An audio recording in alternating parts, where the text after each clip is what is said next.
Everyone, this is Megan from Coffee and Wizards. Today I want to talk about Titan's Curse by Rick Riordan, which is the third book in the Percy Jackson series. I listened to the first two books on audiobook, so this is my first time actually reading a Percy Jackson novel.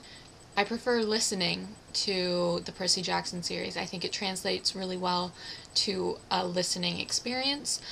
However, I still enjoyed this book, and I thought that it increased the sense of danger the reader feels in comparison to the previous two books. For example, it's kind of like Goblet of Fire. It's that moment when you feel the stakes have been raised. It's more intense, more is at stake. What I've really enjoyed in the past about the Percy Jackson series is that there's this focus on children who would normally be ignored or pushed to the side or seen as the outcasts, making a kind of comeback and showing that they're super awesome. All of the Half-Bloods are dyslexic. They have a lot of problems in school, and it's very common for students that do poorly in school to have social issues, have issues with teachers, etc., etc. So to show students that might have a rough time at it doing really awesome things, I think that's really cool,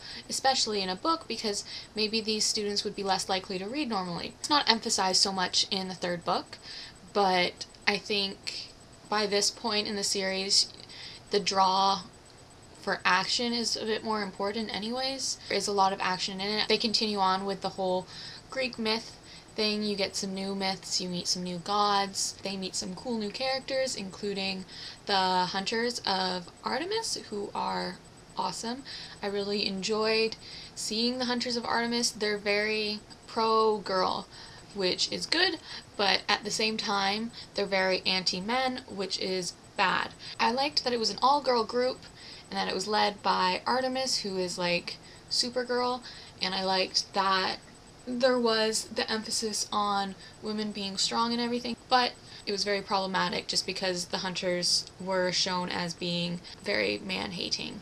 So I don't think that was good, especially since there wasn't a lot of depth added to why they hated men. That just emphasizes like all the stereotypes that are already out there with like feminists are man-haters, and we don't need that being repeated in children's literature. The ending was pretty cool. Definitely a whole like increase in tension right there, and the ending definitely set you up for the fourth book. I do enjoy the Percy Jackson series as a whole.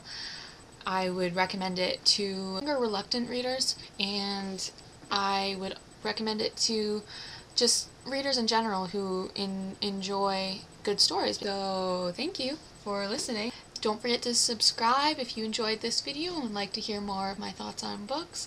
If you've read The Titan's Curse by Rick Riordan or any of the other Percy Jackson novels or any of his other books, I would love to hear your thoughts on them in my coffee cup today. If there's any books that are similar to the Percy Jackson series that you think I should check out, let me know. I would really like some more Greek mythology. Okay, thanks. Bye.